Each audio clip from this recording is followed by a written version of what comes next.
सास बहू के रिश्ते को एक नई परिभाषा देते हुए डिज्नी प्लस हॉटस्टार पे एक वेब सीरीज लॉन्च हुई है जिसका नाम है सास बहू और फ्लेमिंगो। और आज मैं करूंगा इसी वेब सीरीज का रिव्यू। दोस्तों, मेरा नाम है अमित और आप देख रहे हैं प्योर देसी रिव्यू। इस सीरीज को डायरेक्ट किया है होमी अदजानिया ने। 8 एपिसोड्स में बनी इस वेब सीरीज की बेसिक थीम ड्रग्स का बिजनेस है। सावित्री एक ड्रग लॉर्ड है जो आपको नार्कोस वेब सीरीज के पाब्लो एस्कोबार की याद दिलाएगी। सावित्री रानी कोऑपरेटिव्स की ओनर है जहां दुनिया को दिखाने के लिए एंटिक्स और जड़ी बूटियां बेची जाती हैं, लेकिन इस कंपनी की आड़ में एक अंडरग्राउंड फैसिलिटी में बनाया जाता है ड्रग्स। सावित्री की 2 बहू हैं, बिजली और काजल। बिजली ड्रग्स के बिजनेस का अकाउंट संभालती है तो काजल प्रोडक्शन को मैनेज करती है और सिर्फ सावित्री की बेटी शांता जानती है कि ड्रग्स बनाने का फॉर्मूला क्या है। धीमन सावित्री का मुंह बोला बेटा है, उसका काम प्रोडक्ट को डिस्ट्रीब्यूट करने का है। ये पांचों मिलकर एक स्पेशल ड्रग बेचते हैं जिसका नाम है फ्लेमिंगो। सावित्री के दोनों बेटे यूएस में रहते हैं और वो अपने फैमिली बिजनेस से अनजान हैं। सब कुछ प्लान के मुताबिक चल रहा है। कहानी में ट्विस्ट तब आता है जब सावित्री के दोनों बेटे यूएस से इंडिया आते हैं और सावित्री ये अनाउंस करती है कि 2 हफ्ते बाद वो अपने इस साम्राज्य का वारिस घोषित करेगी और जो भी उसकी उम्मीद पे खरा उतरेगा वो ही रानी कोऑपरेटिव का मालिक बनेगा। ड्रग लॉर्ड बनने की होड़ में कई चेहरों से नकाब उतरने शुरू हो जाते हैं और एक के बाद एक कई राज भी खुलते जाते हैं। सीरीज एक सस्पेंस के साथ एंड होती है जो नेक्स्ट सीजन के लिए बेस का काम करेगा। ये था इस वेब सीरीज का जिस्ट। अब बात करते हैं रिव्यू के बारे में। इस शो की जान है सावित्री बनी डिम्पल कपाड़िया। एक रूथलेस ड्रग लॉर्ड होने के साथ साथ एक केयरिंग मदर के रोल में डिम्पल जी ने बेहतरीन परफॉर्मेंस दी है। Savitri is a force to reckon with. उसका हर डिसीजन सिर्फ और सिर्फ रानी कोऑपरेटिव्स के लिए है जिसके लिए वो किसी भी हद तक जाने को तैयार है। पास्ट में उसके साथ हुई घटनाओं ने उसे एक स्ट्रॉन्ग कैरेक्टर बनाया है और डिम्पल जी ने इसे प्रेजेंट करने में कोई कसर नहीं छोड़ी है। उनकी एक्टिंग की मैच्योरिटी उनके रोल को कॉम्प्लीमेंट कर रही है।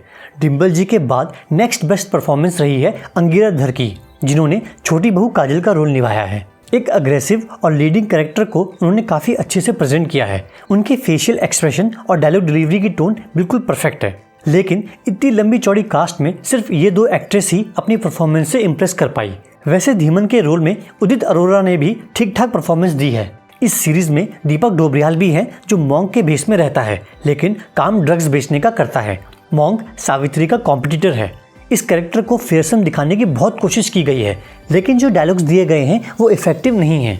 सबसे पुअर परफॉर्मेंस की बात की जाए तो शांता का रोल निभा रही राधिका मदन टॉप पे आएंगी। ये एक ऐसा कैरेक्टर है जो दिमाग से तेज है लेकिन इमोशनली टूटा हुआ है। लेकिन पूरे 8 एपिसोड्स में एक भी ऐसा सीन नहीं है जिसमें इनके फेशियल एक्सप्रेशन चेंज होते दिखे हों। कैसी भी सिचुएशन हो, इनकी डायलॉग डिलीवरी का पेस एक जैसा ही है। सेम गोज विद जिमित त्रिवेदी जो एक सीनियर नार्कोटिक्स ऑफिसर का रोल निभा रहे हैं। वो भी एक्सप्रेशन लेस हैं। उनके डायलॉग सुन के समझ नहीं आ रहा कि वो सार्किस्टिक वे में बोल रहे हैं या फिर सच में सीरियस हैं। वरुण मित्रा और आशीष वर्मा फनी रोल में इरिटेट करते हैं, लेकिन जब वरुण का कैरेक्टर सीरियस शेड लेता है तो उनकी परफॉर्मेंस में काफ़ी गहराई आ जाती है। बाकी आर्टिस्ट ने बिलो एवरेज परफॉर्मेंस दी है, जैसे बिजली के रोल में ईशा तिवारी। इस सीरीज में नसरुद्दीन साहब भी नजर आएंगे लेकिन उनका रोल बहुत छोटा है। सीरीज की स्टोरी काफ़ी एंगेजिंग है और एक एक्साइटमेंट लेवल सारे एपिसोड्स में बना रहता है, लेकिन स्टोरी प्रोग्रेशन थोड़ा स्लो है। इस सीरीज में अब्यूजिव लैंग्वेज का यूज़ किया गया है लेकिन वो ओवर यूज नहीं लगता। Same thing goes with bold scenes जो कि स्टोरी के डिमांड के हिसाब से फिट बैठते हैं। ओवरऑल देखा जाए तो ये सीरीज़ वॉचेबल है और आप इसे एंजॉय भी करेंगे, लेकिन अगर कुछ कैरेक्टर्स ने अच्छी परफॉर्मेंस दी होती तो ये वेब सीरीज़ और बेहतर बन सकती थी। तो दोस्तों, ये था मेरा सास बहू और फ्लेमिंगो वेब सीरीज़ का रिव्यू। आई होप ये आपको पसंद आया होगा। अब आपसे मुलाकात होगी नेक्स्ट वीडियो में। तब तक के लिए stay safe and stay healthy.